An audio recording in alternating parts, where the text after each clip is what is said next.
The first case that I ever worked was one of the worst cases in almost 16 years of doing it. Because of the components, multiple offenders that were involved, including the mother of the child. And from that point forward, I felt that that's what I needed to do. And I took it to heart, and I took ownership of it, and looked at it as if, my child had been a victim of abuse.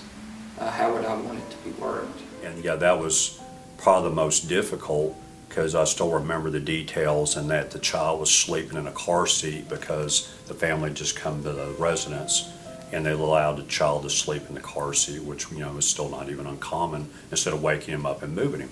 So the child was asleep when that injury occurred, and I just remember interviewing him at the hospital, the defendant, and you knew by talking to him he was trying to explain that the kid had walked and maybe got a hold of substance, but due to the child's age, you knew that wasn't possible, and it kind of hit home. Because my son was 18, or newborn. So I knew the way he acted at home, or whatever his mobility skills were, been the same as his child's, of course, and the details didn't match. So I helped solve the case. There were two little boys who witnessed their mother being stabbed to death.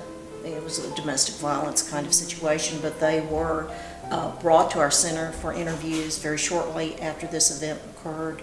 Our district attorney's office became very involved with them and took a special interest, not only in the prosecution, but particularly in helping these children adjust. I think she was 18 or 19 at the time, and she specifically asked to speak with me, and so we started talking, and she had said that she had another friend that had been sexually abused and gave me her name, the person gave her my name, and thought that it would be good if I talked to her. And she started talking to me, and she had been sexually abused by her stepfather for years, and actually had 3 abortions, and then actually had his baby. And so she'd made several outcries prior to that, and I worked with her, and he is in prison today. I remember it was on a Friday afternoon that we got the call, because everything happens on Friday afternoon. And we got her, within a matter of hours, got her forensically interviewed, had a medical exam at Cook Children's. CPS was involved. CPS went and picked up her little sister, and we got it all done, that night. And one of the things that was really sad about it to me was that, her mother was aware of this man's history and basically abandoned her daughters with him.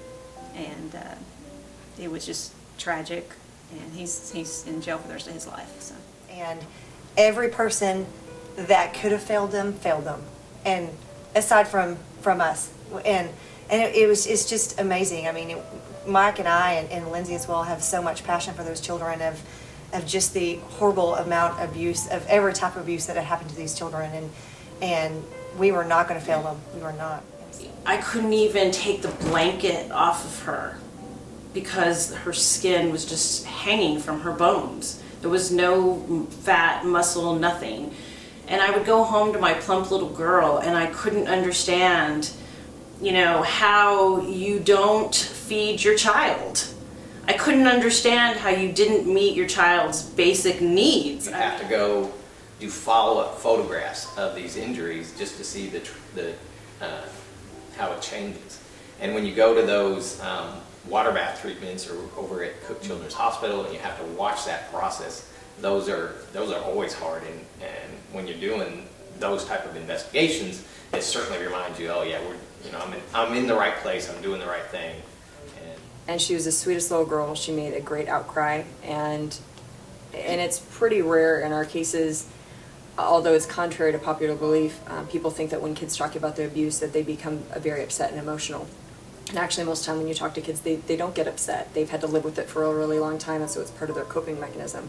This little girl was talking about a part of her abuse, and she got upset, and it wasn't overly emotional, but she just had these alligator tears rolling down her cheeks, and it was just one of those that it gets you really fired up. And I remember walking her back out to the lobby and then beelining to go find the detective, and I went into the monitoring room, and the detective wasn't there. I said, "Where's the detective?" So I went back to where his desk was, which is through just one more door, and I said, Devin, you better be, and he was like, I'm writing the warrant right now. And he was just so fired up. It was just one of those times that you had the emotion of this kid who's trying to be brave and look past it, but when she's describing what happened to her, it was just one of those times that it really affected you. They don't always turn out like you want them to. And there were some little boys that were not so fortunate. And I held his little Jack and told him everything was going to be okay. And he's no longer with us.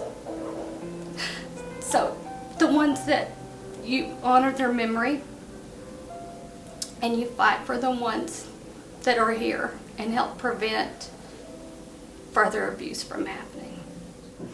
And you know, we're police officers and we're supposed to be, you know, tough and distance ourselves from the victims, but we're human beings also. For me, it's not one particular case, but it's all the cases, and it's, you know, something from each one, you know, the ones that I continue to read and we continue to work. So it's not just one in particular, it's all of them. Oftentimes we're the only ones that care, and I have prosecuted many, many cases where the only people that we have sitting on our side of the courtroom are the professionals who were involved. Those are the cases that keep me going, because I realize that without those professionals and without people like me who do what we do on a daily basis, those children might not be believed, they might not be protected, and we might not get that person off the street. Kids. And you know, we've seen child fatalities, we've seen moms that have set their kids in the closet and set them on fire, poured gasoline and set them on fire. We've seen moms that have killed their kids. So we've seen moms' boyfriends that have killed their kids, and we've seen, you know, parents have been killed, and I've had to share those experiences and explain to the children their mom's not coming home. You know, this is a place where you do that. This is a home to us. It's a family to us. It's a place where when we bring kids here, we know they're taken care of.